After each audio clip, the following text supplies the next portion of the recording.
Here's my 5-step process for changing anything in your life with alchemy.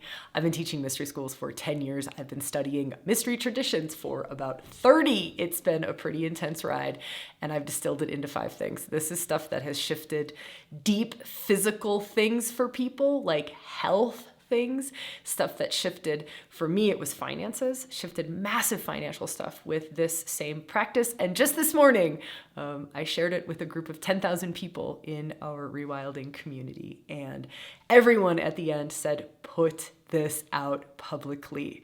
So this I am sharing with you from a very private space, a deeply teaching space in ReWilding. So if you hear me refer to activations and things or the archetypes, I'm talking about a program called Archetype IX. If any of this sings to you, you'll find more details about it below. I don't want to talk about it. I want to invite you to go for it in these 5 steps. It is a practice that you can put in your back pocket, and you can really and truly use it for absolutely anything. It's like how to take these alchemy principles, these esoteric wisdoms, right, out of some of the deepest mystery traditions and bring it, bridge it, use it for daily life things. Like the most mundane stuff that you could think of in your life. It literally works on those things. Enjoy. Leave me a comment below what you think about it. Do it for 30 days and then come back and leave another comment and let me know what shifted for you. What was it that you worked on and what shifted? And you might not even have to do it for 30 days. You might only have to do it for like 3 minutes. All right, enjoy. Okay, so can you all see this? Like it's a cross, right? So just like a cross. Maybe I'll put it on my shirt. It would be better if I had no clothes on, right? You could really see it. The shirt might come off before the end of the Zoom. No. All right, so it's a cross, right? And I want to talk about this as this first step in the frequency shifting, right? This first step in alchemy, this first step in like bringing everything that we've done into your daily life. Because I'm not here to give us really cool experiences. If you've listened to the bonus conversations, you will have heard me talk about that. I have zero interest in giving you a cool experience. You could drink a bunch of beer and have a cool experience. Like, I'm not here to just have a great experience. I am so devoted and dedicated to it becoming embodied and it grounding into your life and making your life different. Like making your life different. That's what I'm here for. That's what these practices are for. And that's what this 5-step process is here to help us do. Like, okay, great. I did some cool new feminine, new masculine, new union, Sabrina. I'm like, great. What do I do with that? Like, how does that make my relationship better? Okay, I'm going to tell you right now, 5 steps. All right, so we're going to start here. Step number, is this 1? I did make this step 1. I did try to fit it into 5. So step 1, think of this cross. So there's a horizontal axis and there's a vertical axis. Vertical axis is what frequency are you operating at? What frequency is your consciousness at? Are you at the frequency of the news? It's such an easy one to pick on, right? It's so easy to pick on. Are you at the frequency of scrolling through TikTok and Instagram? Are you at the frequency of having an argument with your partner or your family? Are you at the frequency of real heavily thinking? Right? So there's this frequency.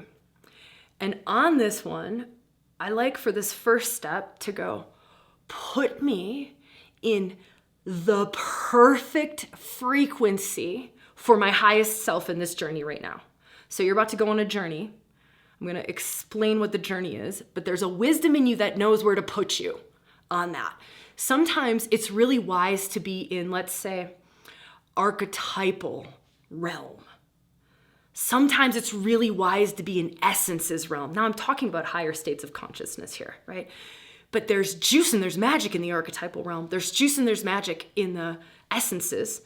There's juice and there's magic in many different states of consciousness. I'm just talking about 2 because we worked mostly in 2 together. So holding this intention really quick, like I'm about to take a journey, put me in the state that's the best for me. for this journey. In this moment, that's the best for me. And you don't have to know. Here's the great part is you're like, wait, I need to know like what 20 states there are, Sabrina. You don't need to know. This is the great part. This is your little brain, logic, linear brain that really wants to get its grubby little hands on this. You can do that later. So this is part of where we're in a mystery school. And in order to get to the mysteries, we have to switch on mystic mind. And mystic mind is sometimes your heart. Mystic mind is sometimes I know that I don't know, but I can let go into it. Mystic mind is sometimes a gut feel. Mystic mind sometimes shows up in symbols or just a knowing. You just know what you know, but you don't know how you know it. That's mystic mind. So it's not like, give me the 20 logical things, Sabrina, and I'll turn the dial to the one that I think is the best in this moment. Because that's us sabotaging. It is. It's us over-controlling. And that's okay. We've been taught that. Like everything that we've been taught pretty much has taught us that in schools and, just life and cultures. We've been trained to do that. And it's great. It operates in other places, not in mystery schools though, not in the places that we're looking at accessing today. So we hold this intention on the vertical line. Put me in the highest place. Now, we look at the horizontal line. What is it in my life that I want to work on right now? What in your life? What in your life is like the thorn in your side? What in your life is top of mind? I want life, like we're doing life tangible life stuff. But life tangible life stuff could be something like, I don't know the next step on my spiritual path and I'm really frustrated by that. But that's a tangible life thing. So your spiritual life is not tangible. But it's also like, I've got no money in the bank. This is totally top of mind. Now, don't pick one that's not alive for you though. So you might pick money because you're like, wow, that'd be really cool. Does this mean I'm going to win the lottery tomorrow? Great, I'm going to pick that one. But if it's not alive in your psyche, don't pick it. It's a waste of time. For this practice, for us right here, right now. What's alive? What have you been talking about? What have you been journaling about? What have you been thinking about? What is it that's top of mind? Is it your health that's top of mind? Is it you need a career change that's top of mind? I did this morning, and for me, it was there's some big changes that need to take place in ReWilding. In myself, really. In myself, like how I work in the world, and where I pour my life force energy and my love into. I'm doing some old stuff that doesn't serve anymore. And so that's the one that's top of mind for me. So when I did this practice this morning, it was like I just kind of scanned the whole of my life. You kind of scan horizontally life, okay? Home, health, family, partner, relationship, sex, money, I don't know, whatever you scan through. And find the alive one. And just pick one. Just pick one, whatever's there, whatever's alive. And you can't get this wrong. I mean, you could do this practice 1,000 times with every single thing that you come up with. So whatever you pick now, like no pressure. Just let go of thinking, oh my God, if I don't pick the right one, it's not gonna work. All right, so you've got that one. Now go back to that vertical line. Okay, here's my topic. Don't change topics either. Don't get wishy-washy here. You've got your topic or your theme or the thing that you're working on. That's on the horizontal line. And now you kind of feel vertical line again. All right, put me in the right place with this. Put me in the right place with this. Maybe you just like feel into it and you tank into the pits of despair and you're like, oh my God, this is so bad. Right? That's when you need to pray hard. That's when you need to pray hard. You got to call in the big guns. Right? You got to call in grace, like, whoa, this is beyond me. This tanks me out.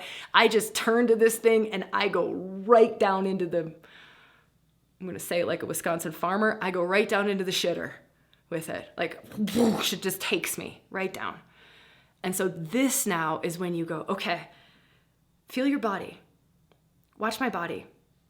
I promise I won't take my shirt off. Okay. So you feel your body and you open up. You open up, you lean back, you let that juice flow up and down your spine, yeah? So you gotta open. This in itself is a crazy powerful practice of coming out of contraction. You think, oh my God, I have no money, contract, body goes this way. Go like this. This changes it. And you're probably maybe pissed off, like, no, I'm not comfortable here. I don't feel safe here. I need to go into duck and protect crawl mode, right? You're just here. And call in the big guns if this is a, pretty tricky topic for you. Big guns, meaning your big supports. Like, I need the angels. I need whatever, guides, guardians, Jesus, whoever it is that you are connected to. Even if you're not connected to them, right? Like, I'm even the ones that I'm not connected, whatever, you got my back on this thing, I'm in. And then go, okay, put me in my highest and best place. Put me in my highest and best place. For me, that's the one that I always hold. I don't even get concerned about which frequency I'm on, which whatever. I just go, put me in the highest and best state, and I don't care. That's it. Highest and best, boom, done. Highest and best. Highest and best for this topic, this thing in this moment, to be alchemically working with it in a moment. You're basically about to, I like to use these words, priestessing, right? You're basically about to become a channel for grace, and you're basically about to become, you could say shaman if you don't like priestessing. You could shamaning. Sometimes I like to get really crazy, and this is no slight at all in any way, shape, or form, but I sometimes like to say I'm godding. I don't know. I mean, like godding, goddessing. I'm priestessing, I'm shamaning. You're basically just about to become a channel for light and love and grace to this thing in your life. Because we have this much power. We're totally capable of doing this for anything in our lives. Okay, so we're still just on step 1. I am going to get us through this rather quickly now, though. So you've got your topic and you're holding highest and best. Put me in the highest and best place, highest and best place, highest and best place, highest and best place. Now, this is where the masculine kicks in, that new masculine that we've been working with, right? This is where consciousness kicks in. This is where consciousness kicks in. This is a force, y'all. Training our consciousness is one hell of a skill. It is one hell of a skill. So consciousness, your awareness, your focus, your attention, all of it now, and I'll be quiet in a minute because I know you have to have a little bit on me so I can guide you into this. All of it now goes to that area of life or that thing that you're working on. That thing. Nothing else exists. Nothing else exists. Nothing else exists. Nothing else exists. If you're writing notes, your consciousness is not on that space. Sue. Just kidding, dude, I had to call you out because you have like the best facial expressions and I love you. I promise I won't call anybody else out. Maybe. Pretty sure I won't. We'll see. Love you, woman. That was fun. You'll get a replay of this. We'll throw this up in your access area. So you get a replay of this. Yep. So you can take all the notes you want then. Yep. Got you. All right, so we're now bringing all of our consciousness. Just practice this with me because this could be the greatest initiation in your consciousness that you've ever experienced. And I want you to have these initiations while you can get them. You can take notes later. So everything you've got pours into that. Everything you've got. Now the thing might even disappear because you've got so much consciousness pouring into it. Consciousness is what directs your magic. Without consciousness, you can't direct shit. Without consciousness, you can't direct your love, you can't direct your light, you can't direct your intention. There's no direction. You are just, and you know some of those people, right? I know I'm that person sometimes when I just drop my consciousness, I drop my masculine altogether, and my feminine is just flopping like crazy all over the place. I'm an emotional basket case. I can't create for shit. I'm bouncing all over the house. I do not complete a project. I'm doing this, all the things, all the time, all over the place, and I'm totally a mess. And those days are really fun too. We should do those days sometimes. I like them. They're sometimes super nourishing. They're not great for creating the lives we want, though. They're not great for getting things across the finish line. You know those creatives who just, they like start writing books or they start art. They never even complete the book. They never complete the artwork. They're like, no, I'm going to start a business. And you're like, no, you're not. No, I'm going to sell my art. No, you're not. You're not, because you don't have any of the directional force. You don't have enough of the directional force to support as much of the creative juju that you have. So it's just going to be dispersing life force and love all over the place. And if that's the way that we want to live, because there are days when I want to live that way and it's really fucking great, do it. Do it. But this 5-step process is about making change in our lives. It's about using these forces for good, really, really good.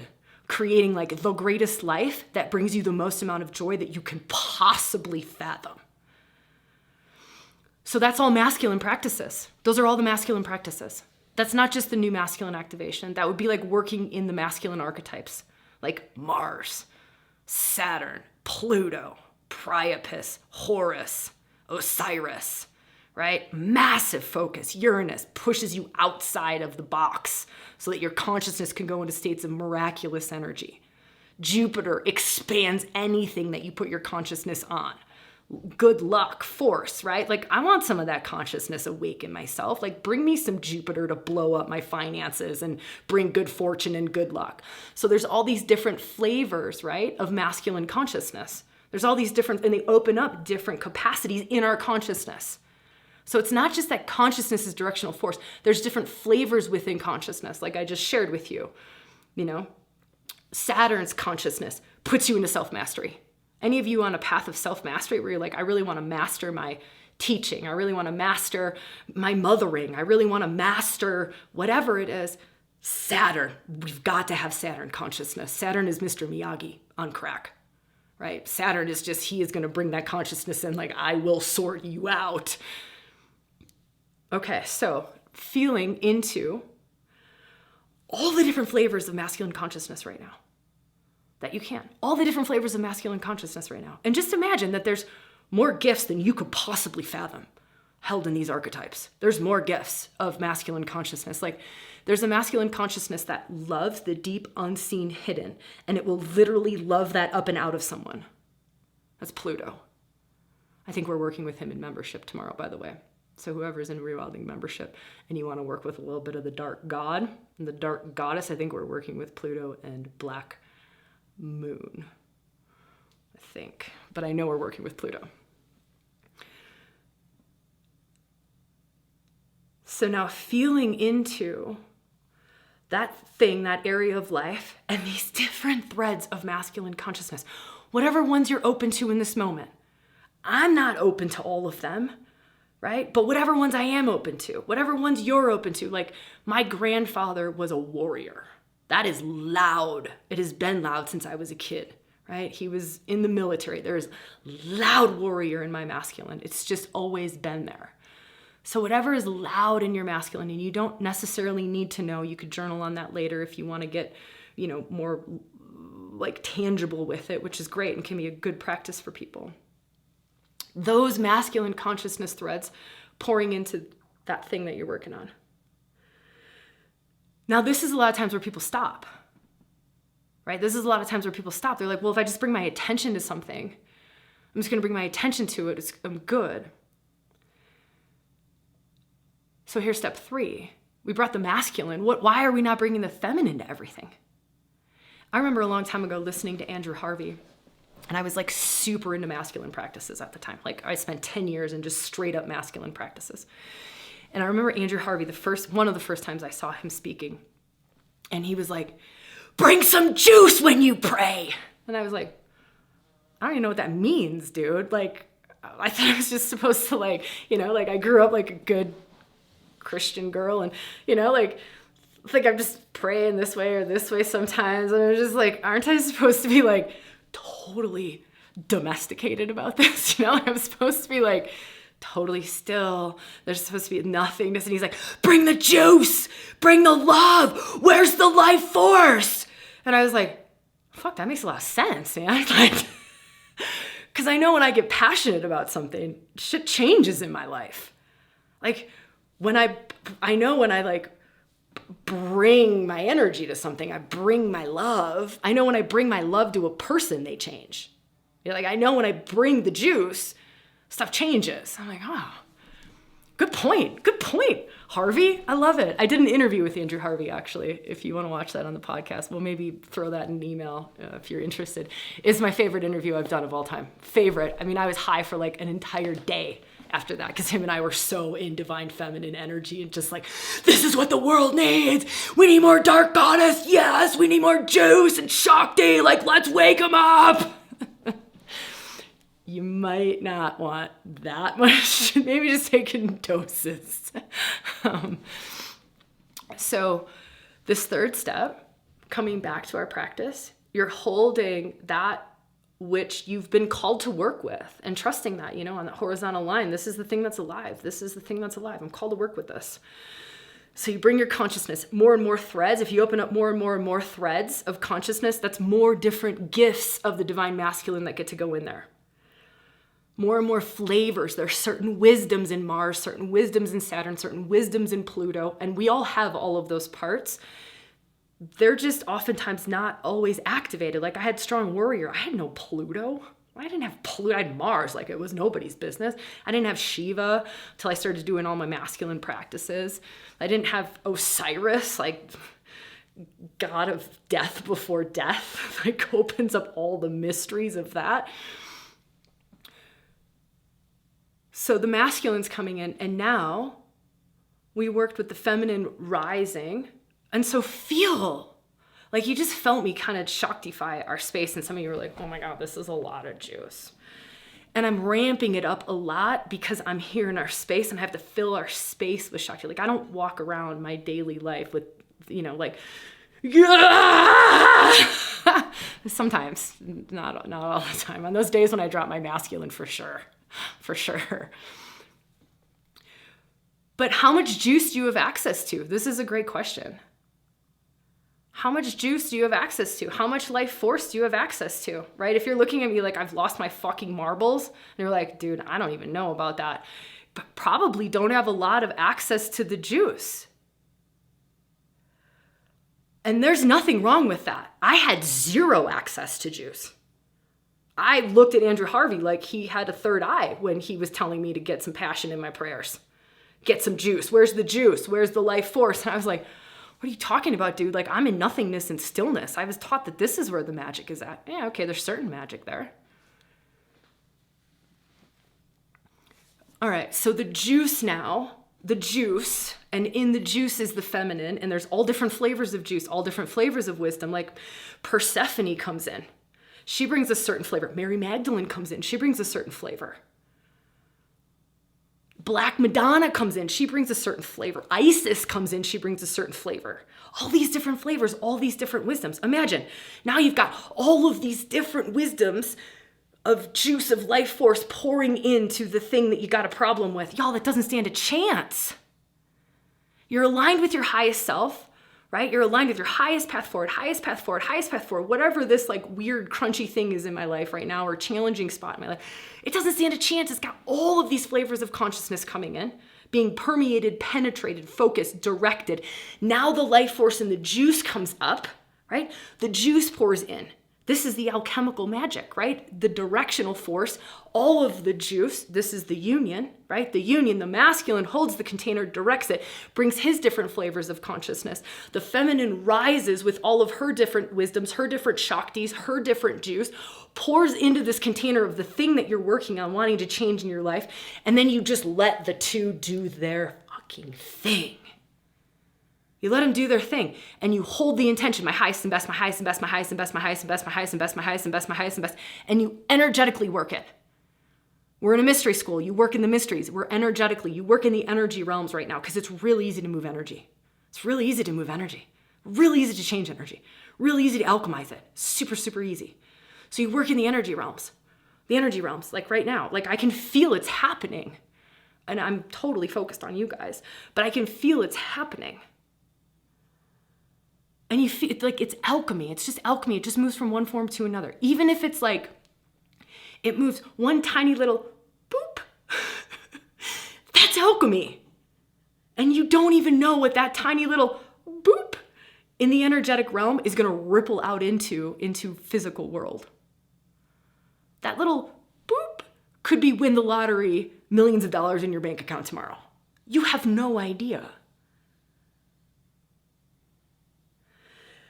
Okay, so that was step 4, is the alchemy, right? Which is essentially the union. You're holding the container, the directional force, all the different flavors of consciousness, all the different flavors of the divine feminine, her wisdom, her life force, her shakti, her juju. Hold the container of alchemy and give it some time to cook. Give it some time to cook. Keep your consciousness there. You can spend 5 minutes there. You can spend a day there. You can spend 30 seconds there. You just trust it. You know, like I'm here. You could do this practice every single day for 30 days. That's a fun little thing. See what happens to that thing you're focusing on. Write us an email. I want to know. I want to know what happens. Now, the more that you open up the masculine threads, the more powerful you get. The more that you open up the feminine threads, the more powerful you get. The more that you work with the two in union, the more powerful you get, right? The more influential you are. The more influential you are on matter. The more of an alchemist you become. You literally become an alchemist. You become a channel for love, light, and grace, and you're opening up to more channels of love, light, and grace. They just all have different flavors. Mars, love, light, and grace through Mars. A divinely aligned warrior, oh, y'all, it's so good, right? A dark goddess, like the deep, dark, sacred, feminine, divinely aligned. Oh my God. The wisdom held in the medicine woman, divinely aligned though, right? Not like gnarly, crooked misuse of power, witchy one. And so you become more powerful. Channels of grace, channels of light become more powerful. That's what we do in IX. You're all invited to IX. You'll see that in your access area. I'll shoot you an email about it, right? That's IX archetypes. It's 36 archetypes, the masculine, the feminine. They all open up these different threads of wisdoms, these different threads of Shakti, thus making you this wildly powerful priestess, alchemist, medicine man, shaman, business person, right? It's lover. There's no mother, father. There's no place it doesn't touch. There's no place it doesn't touch. So now here's the 5th step. So we've worked in the energetic realm, right? In the alchemy, even if it's a little boop of a shift, we've held that, we've poured the juice, we've kept the consciousness there. Now, see, I pull out of the container. You've just watched my body, you know exactly what's going on. It's so ridiculously expressive.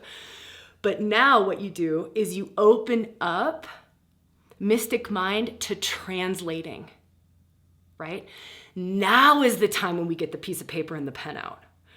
Now is the time when we go for a walk, we take a shower, we move gently, we somehow let all of that wisdom start to funnel up into our mind so that we get the insight on what it is we take action on. What it is that we take action on. What is the next step? What was that boop? Maybe we never know what it is. A lot of times I don't know what it is. Sometimes I will feel, oh, that was a lot of, I've been doing a lot lately in this same practice of releasing old ancestral patterns. Huge amounts of releasing old ancestral patterns. And so I would go to an area of my life, the same thing, an area of my life, my relationship did this a lot. My intimate partnership, I would go there, I'm like, what is the, things are just what is that? And then I'd bring the juice, right? Do the whole thing, put me in the highest good, highest and best, highest and best, highest and best, pour the alchemy, pour all the juice, feel the boop, little bit of a shift, go into translation piece. If there's anything here for me to know, let me know. You're dropping old ancestral shit and you're projecting that on your partner. Fuck, that sucks. Oh, I'm gonna have to say sorry and explain that one. Sorry, babe, I just realized that was happening. And it's beautiful, right? It's beautiful to know these things. Sometimes we get to know things like that. And sometimes it will be like today when I did the practice and I did it around changes in ReWilding.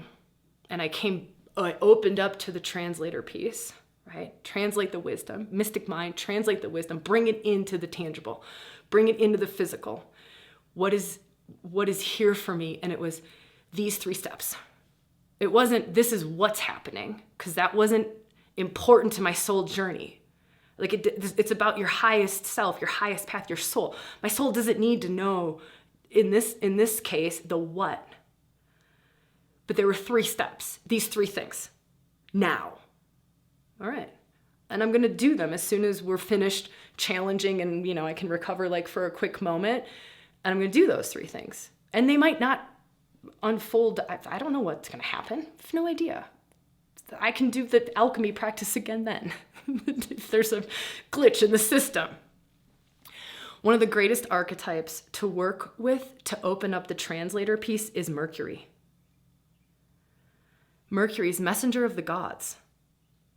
Mercury brings the language of every single part of self, every single archetype, and can translate it into your mind. This is why Mercury retrogrades are so incredibly like soulful moments in time. And if we work with them consciously, right? Mercury, I did a priestess training in Ibiza, like a 5-day retreat. The first archetype that we worked with was Mercury, so that we could then translate everything that we did after that. So for those of you who are going into IX, Mercury's a good place to start, because then you can literally translate every journey that you do after that. You go into Persephone next, you translate it. Mars next, translate. It rewires the mind so that it can attune to the mysteries, so that it can attune to its mystic mind, shamanic mind, opens you up. The unseen becomes the seen. The unknown becomes the known. It holds that bridge between the two. And so that's step 5 is translate. Give that space for whatever guidance, whatever insights are there, and whatever the next steps forward are. Does that make sense? I'm going to give you a bonus step. You ready for the bonus step? This is one that we sometimes fall on our faces on. You got to take the action, right? Like, you got to take the action. Like, when I got that insight around problems with my partner or challenges we were having at the time, I had that conversation right away. And it completely shifted everything. Had the conversation right away. These 3 things, I've already made different sorts of lists on what has to happen to support those 3 things that came in this morning for me. You take the action. And we're building the bridge between our inner world and our outer world. That action piece builds the bridge. Writing it down, honoring it, builds the bridge. And this is why sometimes you'll do amazing spiritual practices, or there will be amazing spiritual teachers, and it's like so great, but it really only happens on a mat. It really only happens. And then you look at like their lives, and their lives are just a complete shit show, right? You're like, what the how are you this like enlightened being and your life is a total shit show? It's that bridging. So many spiritual traditions or practices, or even like personal growth paths. Like, how many of you have been to a conference where it's like a hoorah rah? I've been to so many of those things. Like, I started out in the personal growth world when I was in my late teens. And it was like, oh my God, I feel so great. This is so good. And then like 3 days later, there's nothing left. I have not like integrated any of that into my life. I've not bridged any of it. It's just like flat fallen. I have a hangover from it.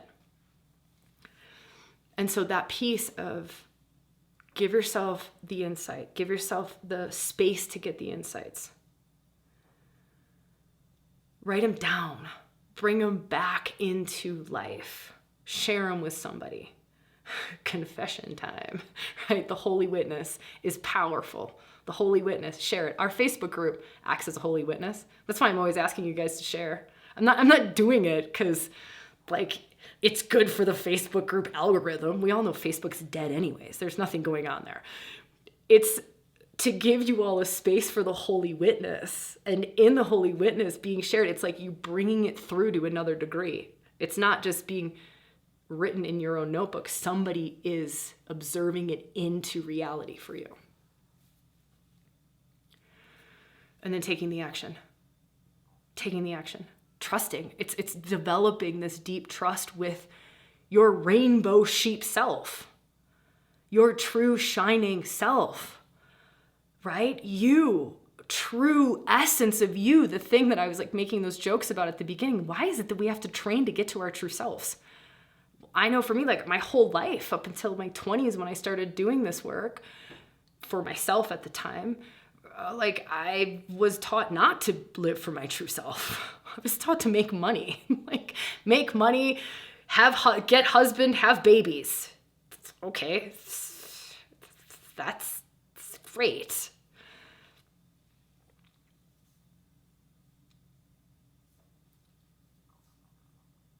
It is so amazing to be here with you all.